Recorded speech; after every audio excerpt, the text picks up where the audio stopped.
안녕하세요. 오늘은 영어를 공부하려면 꼭 알아야 하는 4가지 규칙에 대해서 얘기를 해볼게요. 첫 번째, 형식입니다. 형식은 저희가 흔히 일본식 영어의 잔재라고 하면서 좀 피하는 경향이 있는 파트인데요. 그래서는 안 됩니다.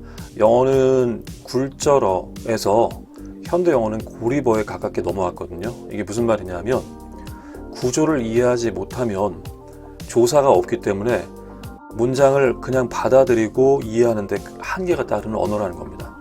그래서 영어는 이 구조를 이해하는 게 굉장히 중요하고, 구조를 이해하기 위해선 가장 첫 번째가 되어야 되는 게 형식에 대한 이해입니다. 예를 들어서 제가 지금 문장 2개를 예문으로 써놓고 있는데요. 구조를 이해하지 못하신 상태에서 보면 이 두 문장은 단어 하나 차이밖에 나지 않는 문장입니다. 그래서 해석을 하실 때 어떻게 될지 몰라 하실 수 있는데요. 우선은 기초가 없으신 분들을 대상으로 한다고 생각하기 때문에 이 live라는 동사의 뜻부터 말씀드릴게요. live는 떠나다 정도의 뜻을 갖고 있는 문장이고요. 그리고 이 문장은 3형식에 해당됩니다. 그림으로 따지면요, 주인공과 행동, 그리고 그 대상, 이렇게 3가지가 있는 그림이겠죠. 그리고 이 오른쪽 문장은요, 구조상 4형식에 들어가고요. 주어와 동작, 그리고 그 동작을 받는 누구, 그리고 무엇, 이렇게 2가지 목적으로 구성된 문장 구조입니다. 4형식이고요. 이때 주의하실 건 4형식 문장에서는 전달의 의미가 추가된다는 겁니다. 자, 이걸 이해하시고 이제 문장을 보시면 왼쪽 문장은 그는 나를 떠났다 정도의 뜻이 될 거고, 오른쪽 문장은 전달의 의미가 추가되기 때문에 그는 나에게 메모를 남겨줬다, 남겨놓았다 정도로 이해가 되실 겁니다. 이렇게 구조가 보여야지 왜 비슷한 문장의 뜻을 갖고 있는 단어들이 조합됐음에도 불구하고 서로 다른 의미를 갖게 되는지를 아실 수 있게 돼요. 그리고 2번째는 준동사입니다. 투부정사 ing, pp 들어보셨죠? 네, 그걸 말하는 건데요. 여러분들이 잘 모르시는 분들이 사실 많아서 우선은 지금 제가 준동사의 정의를 말씀드릴 테니까 이것만 좀 잘 기억해 주세요.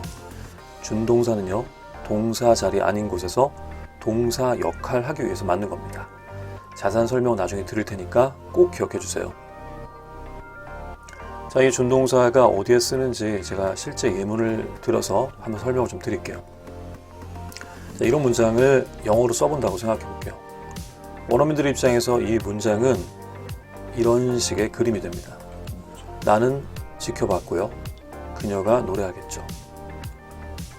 자, 이걸 한 문장으로 저희가 표현하고 싶을 때, 자, 먼저 문장에 대한 약속을 반드시 알아셔야 되는데, 문장 하나당 동사는 1개만 쓸 수 있습니다. 접속사랑 관계사 등이 없으면 문장 하나당 동사는 1개만 사용합니다. 이 문장에서도 여기에 동사가 쓰였죠. 자, 문제는 그녀가 노래하는 것도 역시 동작이라는 거죠. 그때 바로 준동사를 쓰는 겁니다. 이렇게요.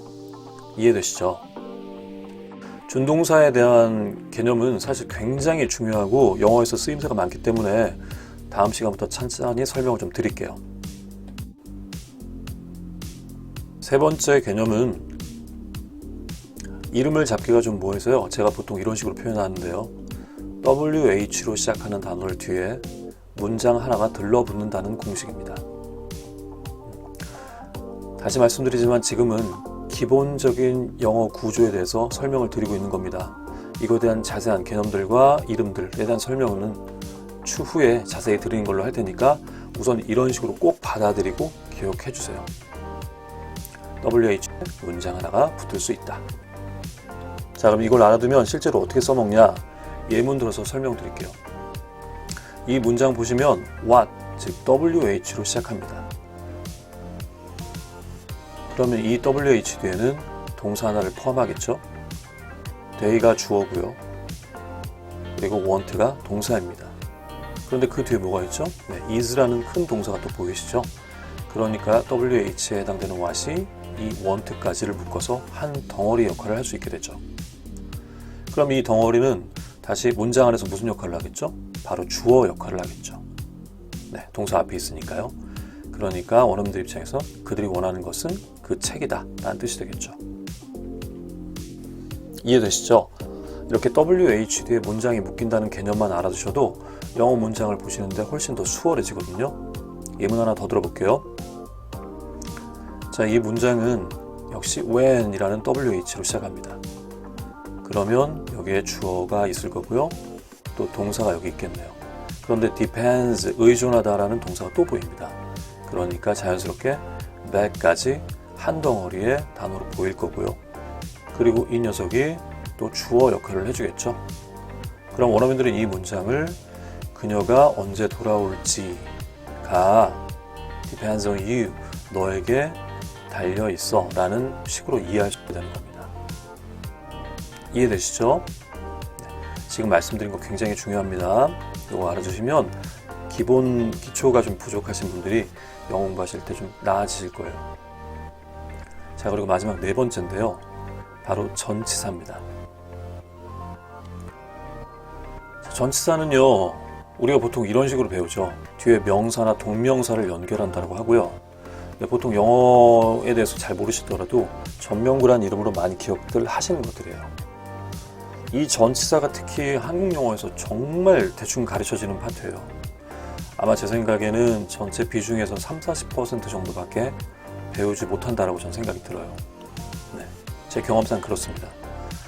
전치사는 이거보다 훨씬 더 중요한 개념이고 현대 영어에서는 그 비중이 더 높아지면 높아졌지 적어지지 않아요. 그래서 전치사를 모르면 영어를 제대로 할 수가 없습니다. 그 정도입니다. 여기 예문 보시면요. hurried가 동사에 쓰였는데 hurried는 뜻을 찾아보시면 서두르다 정도의 의미가 있습니다. 우리가 hurry up 할 때 그 단어잖아요. 그런데 이 단어 자체로는 이 문장의 정확한 뜻을 알려주지 못하고 있어요. 바로 여기 전치사 into가 보이시죠? 우선 into의 의미를 잠깐 설명을 좀 드리면 in이라는 건 아시겠지만 어디 안을 의미합니다. 그리고 to는요, 나중에 자세히 설명드리겠지만 화살표, 즉 방향성을 나타내는 의미를 갖게 되죠. 즉 into는 어디 안으로 향해 들어가는 그림을 그릴 수 있는 전치사가 되는 거예요. 즉 그녀가 건물 안으로 걸어 들어가는 거죠. 그녀가 건물 안으로 들어간다는 건 이미 이 동사를 제외하고도 충분히 알 수 있는 거예요. 그래서 의미 hurried는요, 그 의미를 서둘러서 했다라는 의미를 확장시켜주는 정도밖에 못하는 겁니다. 자, 예문 하나 더 들어볼까요? 자, 이런 문장이 있습니다. 이 문장 보시면 keep이라는 단어가 동사 역할을 하고요. keep은 어떤 상태를 유지하거나 계속하게 한다는 뜻입니다. 그러니까 이 문장은 그 사람이 나를 유튜브를 보도록 유지시켰다는 뜻입니다. 즉 계속 유튜브를 보게 했다는 얘기가 되겠죠. 이해되시죠? 근데 이 문장에 전치사 하나만 쏙 들어가면 뜻이 정반대로 바뀌게 됩니다. from의 의미를 모르시는 분들이 계실까봐 설명을 잠깐 드리면 from은 A라는 대상이 B로부터 튀어나온 그림을 의미할 때, 나타낼 때 쓰는 전치사입니다. 사실 이걸 한국 분들이 로부터 장도의 출발의 뜻만 알고 계신 분들이 많은데 그건 아니고요. from은 튀어나와서 이동했다는 뜻까지 갖고 있는 전치사입니다. 자, 그러니까 이 전치사가 들어가면 이 문장의 뜻은 정반대가 되겠죠. 내가 유튜브 보는 행위에서 튀어나온 상태를 유지하게 하는 겁니다. 즉 내가 더 이상 유튜브를 못 보게 한다는 뜻이 되겠죠. 오늘 설명이 도움 되셨으면 좋겠네요. 그럼 다음 시간에 뵙겠습니다.